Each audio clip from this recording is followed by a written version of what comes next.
आंकड़े आए, नंबर्स। आज आंकड़ों के पीछे का जीवन आ रहा है। वो आंकड़े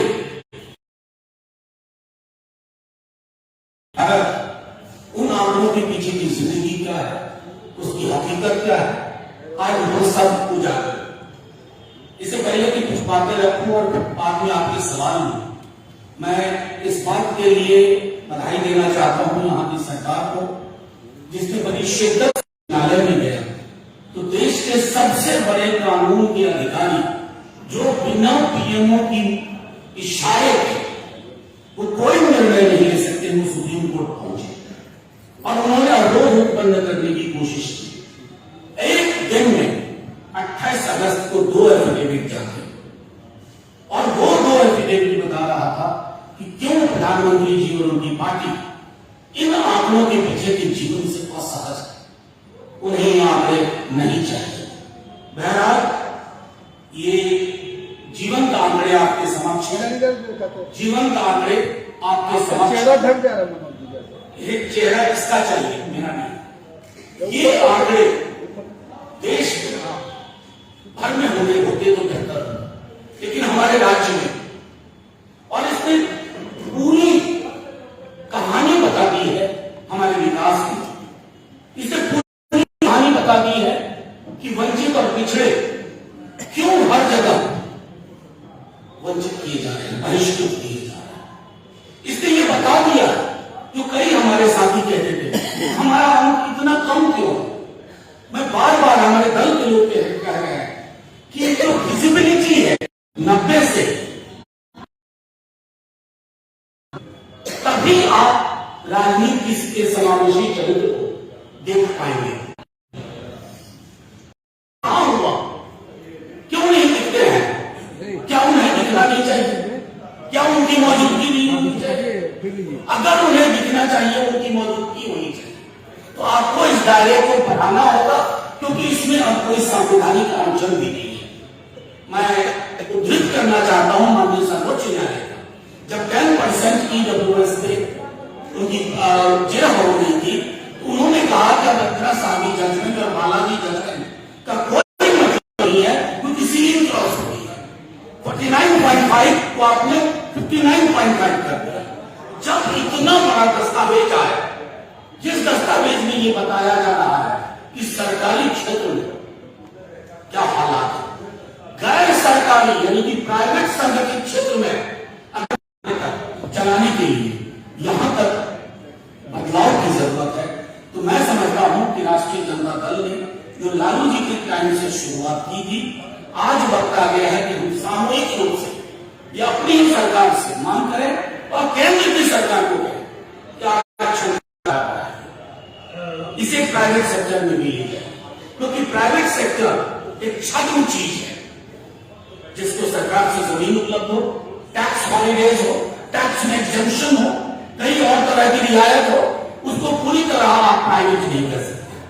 और अगर इन ये जातिवाद नहीं है, इसको रोकने की कोशिश करना भयंकर घोर जातिवादी राजनीति। तो प्रधानमंत्री जी फैसला आपको लेना, आपकी पार्टी को लेना है, घोर जातिवादी चरित्र की राजनीति करनी है या समावेशी चरित्र की राजनीति करनी है, जिसमें आपके विकास के लक्ष्य में हर व्यक्ति, हर समूह दिखे, जो आज तक मैं समझता हूं कि दिख नहीं रहा। कई तरह के मिथक भी टूटे हैं, हम आखिरी क्लिप की पूरी करके खत्म करूंगा।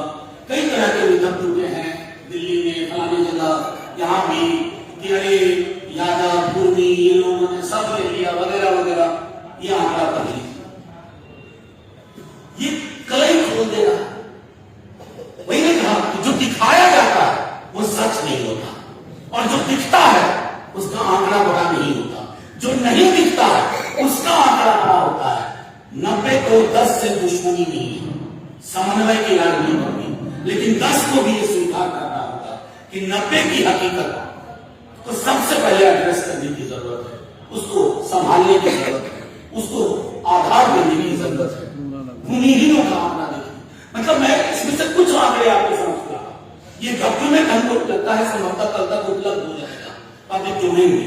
ये हर व्यक्ति पढ़े, हर पार्टी पढ़े, लड़े और अपने समाज की बनावट और गुनावट उस हिसाब से तय करे, अन्यथा इतिहास आपको गुनहगार समझेगा, माफ नहीं करेगा। शुक्रिया।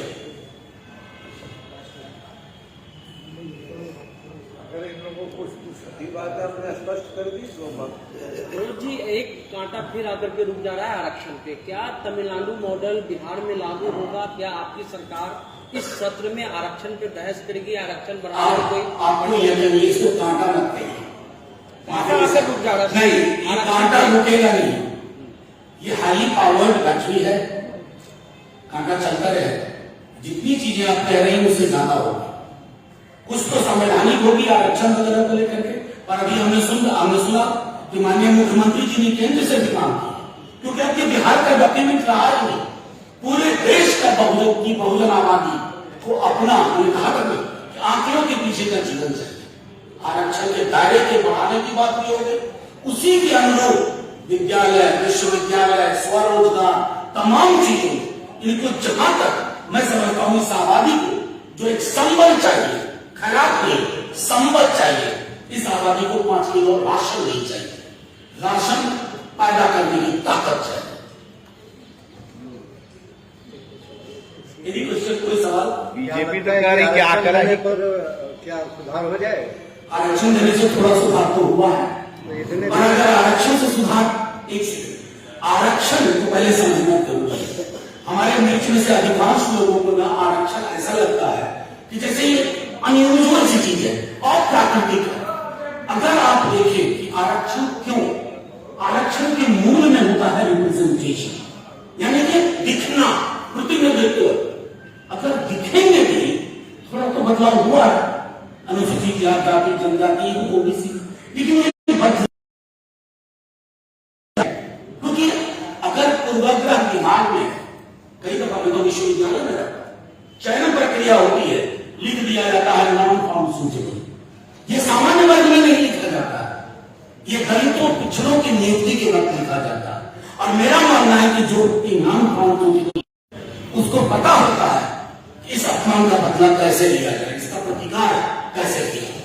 जी एक आंकड़ा और पूरा कंफ्यूजन करा है कि 1.21% आप उनके सरकारी आंकड़े ने कहा कि पलायन हुआ है। क्या इसको सही माना जाए? क्या वैज्ञानिक रूप से इसको सही माना जाए? क्योंकि अभी छठ आने वाला है, लगातार ट्रेनें जो है यहाँ से जा रही है लोगों को लाने के लिए। अब पहले तो 1.2% बिहार की आबादी का कितना हुआ हमको ये बताइए, नहीं बताइए।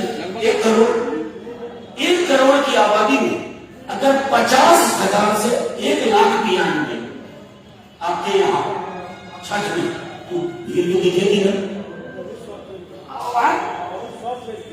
और इसलिए हम लोग प्रेम की संख्या बढ़ाने की मांग करते हैं। देखिए इस आंकड़े को मैंने एक उदाहरण से समझा दिया, मल्टी डायमेंशनल पॉवर्टी इंडेक्स।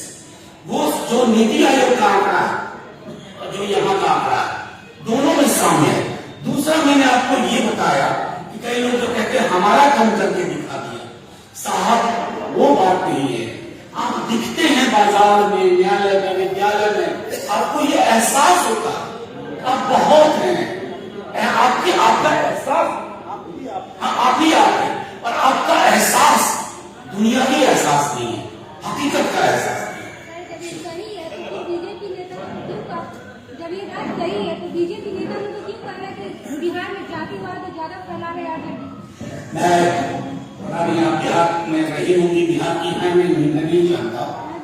जातिवाद को समझने के लिए प्रधानमंत्री जी को एक किताब पढ़ने की चाहिए, अम्बेडकर साहब की है एलिमिनेशन ऑफ कास्ट। वो पढ़ते नहीं और उनके सलाहकार उनको लिख के देते हैं, कुछ भी बोल जाते हैं कि जाति सर्वेक्षण से जातिवाद बढ़ेगा। यानी कि आप गाय बैल का सर्वेक्षण करते हैं, गाय बैलवाद बढ़ जाता है। ये इस तरह की ये अमित शाह बोल रहे थे कि मुसलमान को आबादी बढ़ाने से बिहार में ज्यादा ये होगा। ठीक है मुसलमान की आबादी बढ़ाने से ये बढ़ाने घटाने की कला, हटाने की कला अमित शाह जी को आती होगी। हमारी पॉलिटिक्स डिस्ट्रक्टिव नहीं है, कंस्ट्रक्टिव है। और पहले तो तय कर लो कि चाहते क्या है आप। इस मतलब अमित शाह जी के साथ, पीएम के साथ अमित शाह जी को भी पढ़ना होगा, खुद से पढ़ना होगा किसी सलाहकार के माध्यम से। एक अंतिम सर एक सवाल इधर है, सर एक सवाल इधर है, सर एक सवाल, सर प्लीज बोलिए। सर आप जो पीसी जो कर रहे थे, एक भाजपा कहती है 80 बनाम 20, वो जो योगी आदित्यनाथ जो भी करते हैं 80 बनाम 20 की बात करते हैं, और आप लगातार कह रहे थे 90-10 90-10, तो क्या हम मान एक मिनट, मैं अपना सवाल पूरा कर लूं सर, तो हम क्या माने कि आरजेडी अब बिहार में 90 बनाम 10 का नारा करके चुनाव में आगे बढ़ रहा है? आपने मेरे साथ बड़ा अन्याय कर दिया। नहीं सर, मैंने कहा कि 10 को 90 से शिकायत नहीं होनी चाहिए, 90 शिकायत का मौका नहीं देगा समन्वय की राजनीति। कहाँ योगी जी, कहाँ मैं? सर वो 80 बनाम 20 की बात करते हैं। शामिल नहीं। एक अंतिम सवाल सर, आउटसोर्सिंग पर आप लोग का क्या है? आप लोग आरक्षण की बात कर रहे हैं। एक बात बताइए, एक प्रार्थना में कितनी दुआएं कबूल करवाइए? सर एक ये दुआ बहुत जरूरी है।